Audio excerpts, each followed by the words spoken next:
d'une certaine manière, en faisant semblant de défendre l'islam, ils ont bien compris qu'en fait, ils l'attaquaient plus qu'autre chose. Je voudrais quand même recentrer la discussion sur un point plus particulier, parce qu'il y a un débat sur la question de savoir si ce qui est dans la Bible est vrai ou pas, mais il y a aussi un autre débat sur le fait qu'il y a dans la Bible des choses qui ont été rajoutées ou enlevées. C'est un autre sujet. Qu'est-ce qui est le plus pénible pour vous? C'est le débat de savoir si ce qui est dans la Bible est vrai ou pas, non, mais parce que c'est pas non, parce que il y a des gens qui ont qu'on refuse les Écritures, c'est une chose.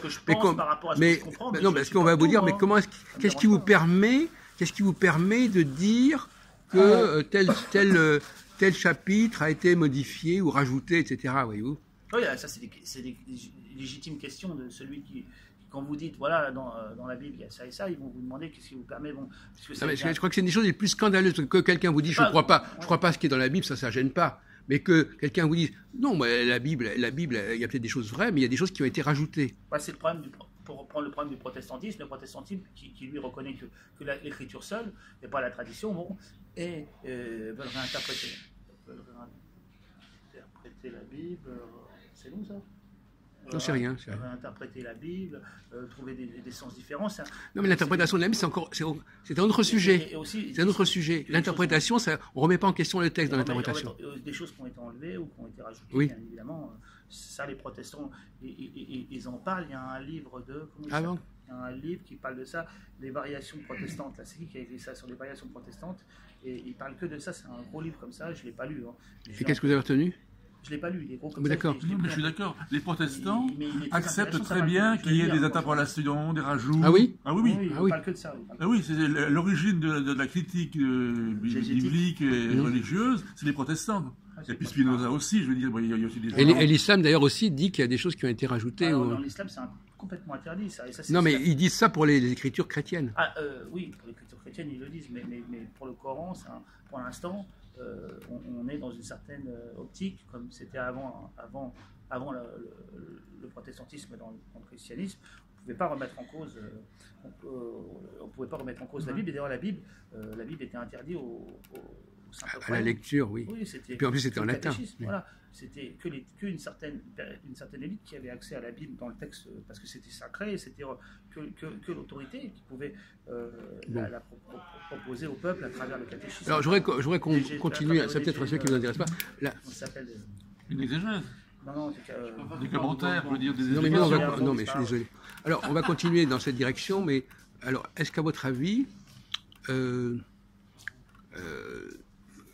quel est l'important? Les chrétiens accordent de l'importance. Ils accordent de l'importance à l'Ancien Testament.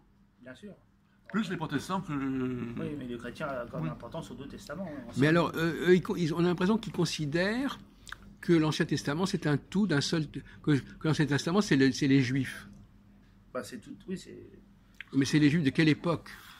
C'est d'Abraham jusqu'à... Non, mais justement, est-ce que c'est pour vous c'était un ensemble d'un seul tenant, l'Ancien Testament?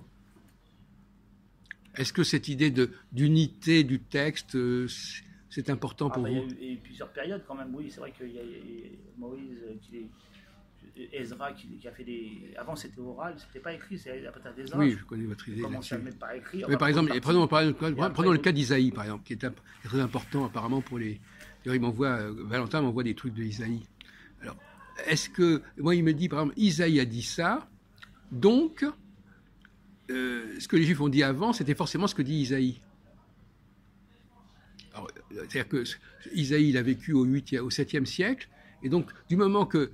c'est un peu ce qu'on appellerait la théorie quantique, c'est-à-dire, du moment qu'il y a une formule qui est écrite dans la Bible, elle est forcément vraie elle représente toute la Bible. Apparemment, avant, et d'autres...